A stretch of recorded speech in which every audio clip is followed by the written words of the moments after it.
Well, first of all, good morning, everybody, and thank you very much for coming. And it's a great pleasure to welcome you to our UKIP conference in Torquay in the southwest. For those of you who had to travel, thank you for travelling, but hopefully nobody is staying in a hotel that is still haunted by the spirit of Basil Fawlty. Now, our UKIP conference is not an advice bureau, but I'd like to start by talking about divorce. Divorce can be painful, and the most painful part is to get to the final, to make it final, to get to the decree absolute. There is claim and counterclaim, blame and counterblame.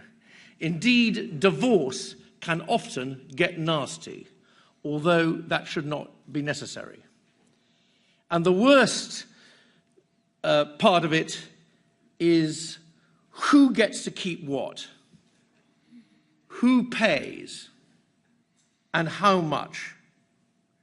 Now, after the referendum, which was UKIP's referendum, our referendum, we are getting divorced from what was a marriage with the European Union.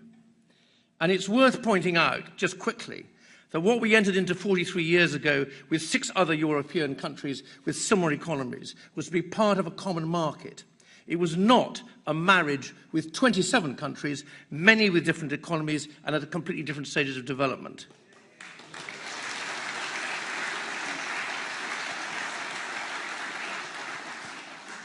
But now the EU want our money. They want 100 billion. Now, of course, we all know that that figure has been plucked out from thin air. And the excuse is given that 100 billion euros was in the EU budget. Now, let's be very clear. I can say this as a chartered accountant. A budget is just that, a budget. It is a projection. It's a forecast. It's not a reality. Assumptions can and do change, as they have in this case. The fact is, we owe the EU nothing.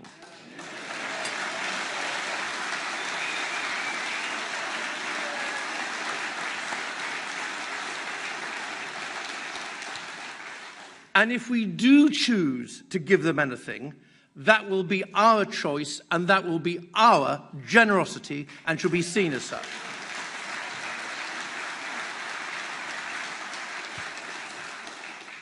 But I would say to the British government, please remember, as Lennon and McCartney once sang, can't buy me love. Money can't buy me love. And to continue the divorce analogy, we are yet to get divorced, but some people are already taking sides.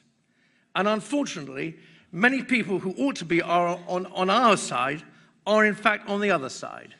It's sad for us, but sad for them, but sadder still for them. Let me give you some of their names. Kenneth Clark. Anna Soubry. I think I mispronounced her name, actually. Peter Mandelson. Nick Clegg. Tony Blair.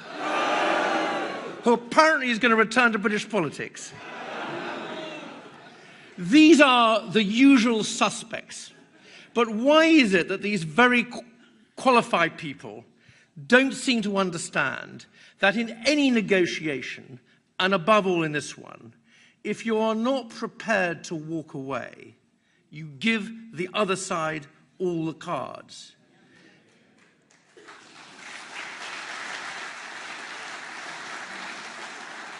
And indeed, with the EU, there was a recent example of that, with the EU and Greece, and the negotiations with the Greek government. We've seen that already. Now, what makes it worse, that these are the same people who told us, instructed us endlessly at the time of the referendum that you must accept the outcome of the referendum. But that was when they thought they would win. What they're now doing is carefully blatantly, and in my view, disgracefully, trying to overturn the results.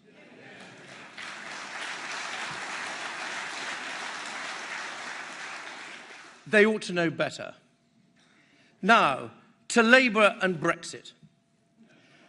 Now, we know that in the UK, Labour stands for unvarnished socialism. And not just any socialism, but Venezuelan-style socialism at that. However, on Brexit, nobody really knows what Labour stands for. The Labour conference lasted 4 days, and in those 4 days, Labour couldn't find the time to debate Brexit at all.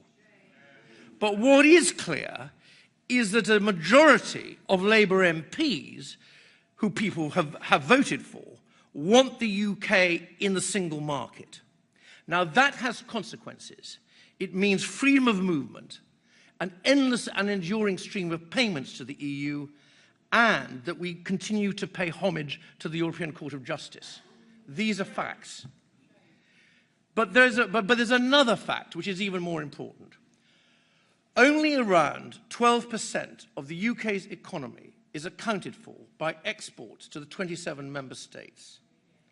Nevertheless, so long as we remain in the so-called single market, so long will 100% of our economy be subject to all the rules, laws, regulations, and directives of the European Union. And out of the EU, we would have no say at all, not even the totally inadequate say that we have at the moment.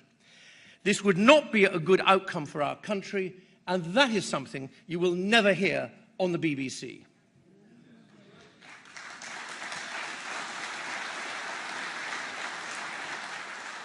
Now, on trade, let me draw your attention to one fact.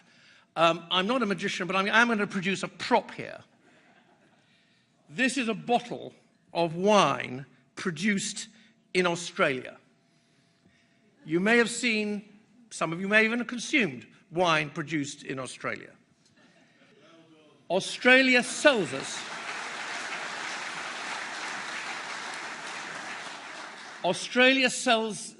us more wine than they do to any other country. Wine that is produced in Australia competes on price with wines produced in Spain, France, Italy, even Bulgaria. But Australia does not have a trade agreement with the European Union. Far less is there unconditional free movement or any right to settle for Australians in the European Union. Nonetheless, Australia has access to the European Union markets, including the United Kingdom, without a trade agreement and without freedom of movement. The point I'm making is that we in the UK would have similar access to the European Union without a trade agreement, but trading under World Trade Organization rules. As Australia does, as China does, as the United States does today.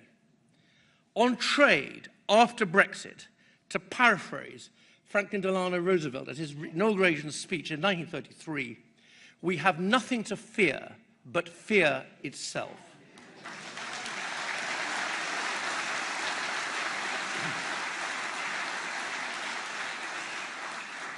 We have to be prepared and able to walk away.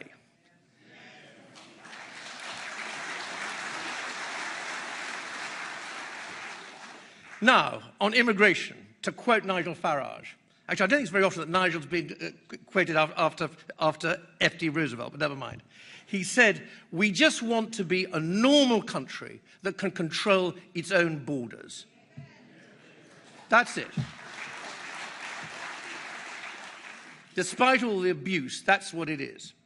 Now, let's be clear to the Scottish National Party, who want unlimited immigration, that the people immigrating into this country don't want to live on Culloden Moor. And also to the Liberal Democrats, who also want unrestricted immigration, they don't want to live on Exmoor either. And surprisingly for me, they don't even want to live on Dartmoor. That's why there's a housing crisis in this country, and an important factor in that crisis is immigration, and that is never mentioned by the commentariat.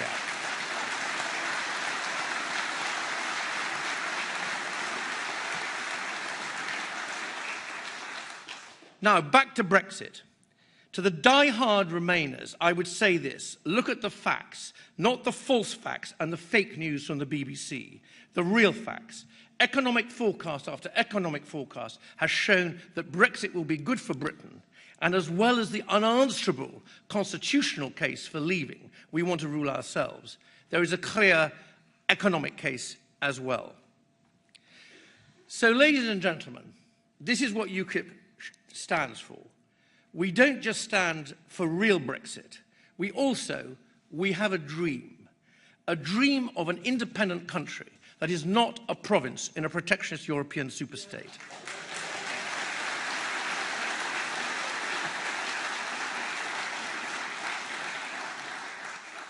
That is international and outward-looking, that controls its own borders, that has an ethical policy on immigration, that is self-confident, and above all, believes in itself. We believe in Britain. So in conclusion, to go back to what I said earlier, divorce.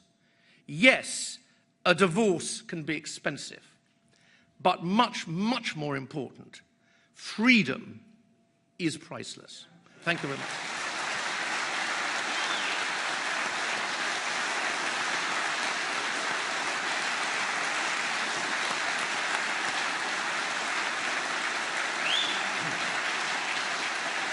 Thank you very much.